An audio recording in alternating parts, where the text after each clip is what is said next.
আব্বা, কি রে মা, তুই কাঁদছিস কেন? তোমার জামাই আমাকে বাড়ি থেকে বের করে দিয়েছে। কেন, কি হয়েছে?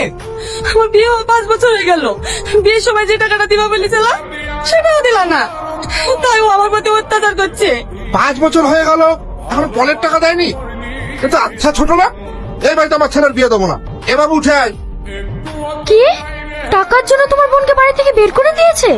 আর এটাও বলেছে 1 সপ্তাহের মধ্যে টাকা না দিতে পারলে ও আমার বোনকে ডিভোর্স দেবে। কত টাকা? 2 লাখ টাকা। সামান্য 2 লাখ টাকার জন্য? এই নাও 2 লাখ টাকা চেক, ওদের মুখে গিয়ে ছুঁড়ে মারো। না ম্যাডাম, আর কত টাকা নেবো আপনার সাথে? আমি আর আপনার কাছে ঋণী হতে চাইনি। তুমি এভাবে কেন বলছো আবি?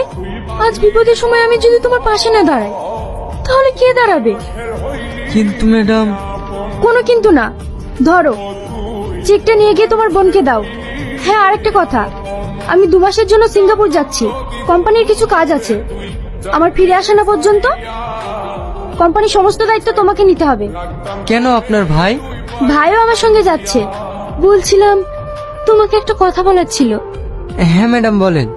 না থাক, এখন না, 2 মাস পর ফিরে এসে তোমার বাড়িতে গিয়ে বলবো।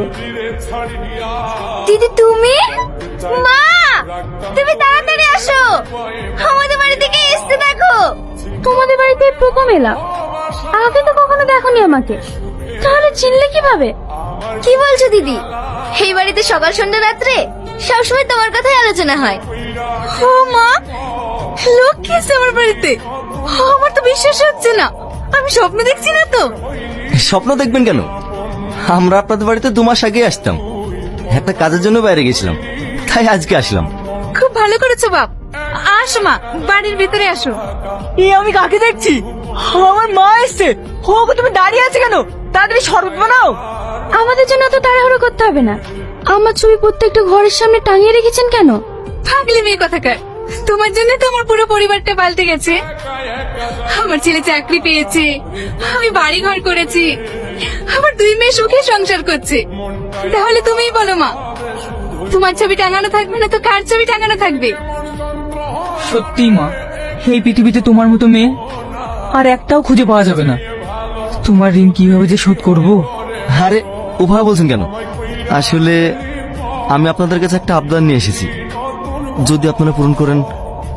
কি আবদার বাপ, বলো। তুমি যা চাইবে আমি দেবো। তুমি যদি আমার জীবনটা চাও তাও হাসতে হাসতে দিয়ে দেবো। না না, ওভাবে বলবেন না। আসলে রিয়াজ তো আমাদের কোম্পানিতে অনেকদিন ধরে কাজ করে, ছেলেটা অনেক ভালো ছেলে, তাই ভাবছিলাম আমার বোনের সাথে। আরে আপনারা কখন আসলে?